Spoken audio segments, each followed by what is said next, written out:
સુરેન્દ્રનગરમાં ધોધમાર વરસાદથી વાહન વ્યવહાર પર અસર જોવા મળી। ભારે વરસાદને લઈને બલદાણા વઢવાણ રોડ પર પાણી ફરી વળ્યું। વાહન ચાલકો જીવના જોખમે રસ્તો પાર કરવા મજબૂર બન્યા। ભારે વરસાદને લઈને બલદાણામાં વીજપોલ પણ ધરાશાયી થયો હોવાની ઘટના સામે આવી। તો જે પ્રકારે ભારે વરસાદ બાદની આ પરિસ્થિતિ બલદાણા વઢવાણ રોડ પર પાણી ફરી વળ્યું છે।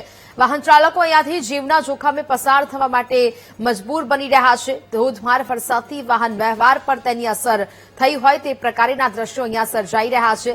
બલદાણા વઢવાણ રોડ પરના દ્રશ્યો કે જ્યાં વરસાદી પાણી ફરી વળ્યું છે, વાહન વ્યવહારને તેની અસર થતી જોવા મળી રહી છે। બીજી બાજુ વાહન ચાલકો જીવના જોખમે અહીંયાથી પસાર થવા મજબૂર બન્યા છે।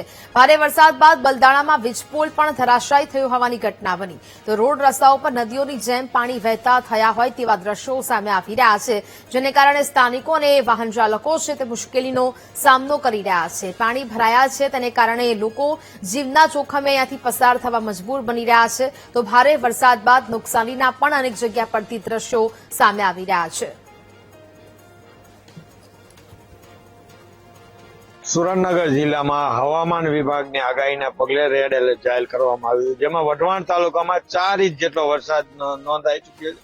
ત્યારે આપણે વઢવાણ તાલુકાના બલદાણા ગામે ઉભા છીએ। બલદાણાથી ગોમટા જવાના રસ્તા ઉપર પણ પાણી ફરી વળ્યું છે અને વાહન ચાલકોને પણ ભારે હાલાકીનો સામનો કરવો પડી રહ્યો છે।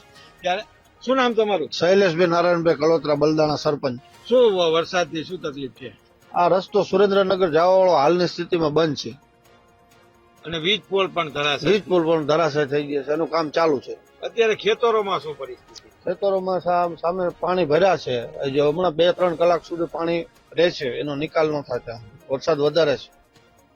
વરસાદ વધારે પડવાથી જે ખેતરોમાં પણ જળબંબાકાર થયા છે, ત્યારે ખેતરોમાં ઉભા પાકમાં પણ પાણી ફરી વળ્યા છે। ત્યારે અન્ય એક વ્યક્તિ સાથે પણ આપણે વાત કરીશું, શું પરિસ્થિતિ છે। શું નામ તમારું? મારું નામ મુકેશભાઈ। મુકેશભાઈ, શું તકલીફ છે વઢવાણ તાલુકામાં?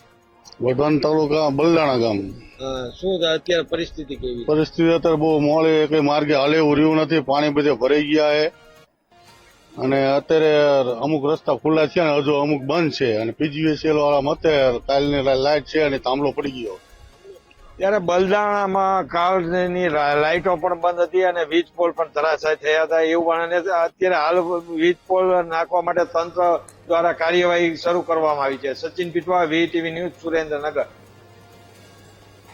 સુરેન્દ્રનગરના ખેરાડીમાં આવેલું તળાવ ઓવરફ્લો થયું છે। તળાવ સંપૂર્ણપણે ભરાઈ જતા પાણીની જાવક શરૂ થઈ। તંત્રએ નીચાણવાળા વિસ્તારમાં લોકોને એલર્ટ જાહેર કર્યું છે। લોકોને સાવચેત રહેવા માટેની પણ સૂચના આપવામાં આવી છે। ખેરાડીનું આ તળાવ છે જે ઓવરફ્લો થયું છે અને તળાવમાંથી પાણીની જાવક શરૂ થઈ। નીચાણવાળા જે વિસ્તારો છે તેને હાલ તો તંત્ર દ્વારા એલર્ટ કરી દેવામાં આવ્યા છે। સુરેન્દ્રનગરમાં આવેલું છે ખેરાડીનું આ તળાવ કે જ્યાં તે ઓવરફ્લો થતા હવે સતત નીચાણવાળા જે વિસ્તારો છે ત્યાં આ પાણી ઘૂસ્યા છે, જેને કારણે હવે લોકોને એલર્ટ જારી કરી દેવામાં આવ્યું છે। તળાવ સંપૂર્ણપણે ભરાઈ ચૂક્યું છે, જેને કારણે હવે પાણીની જાવક પણ શરૂ થઈ છે। જોકે હાલ તો સમગ્ર લોકોને, વિસ્તારમાં રહેતા લોકોને, નીચાણવાળા વિસ્તારવાળા લોકોને એલર્ટ કરી દેવામાં આવ્યા છે। સંવાદદાતા સચિન ફોન લાઈન પર જોડાયા છે। સચિન, સુરેન્દ્રનગરનું ખેરાડીમાં આવેલું તળાવ ઓવરફ્લો થયું છે, શું સ્થિતિ? બીજો વાત કરવામાં તો વઢવાણ તાલુકાનું ખેરાડી ગામનું તળાવ ઓવરફ્લો થયું છે, જેમાં વરસાદને લઈને નવા નીર આવતા તળાવ ઓવરફ્લો થયું છે। નીચાણવાળા ભાગોને સાવચેત કરવાની સૂચના આપવામાં આવી છે। બિલકુલ, જાણકારી બદલ આભાર।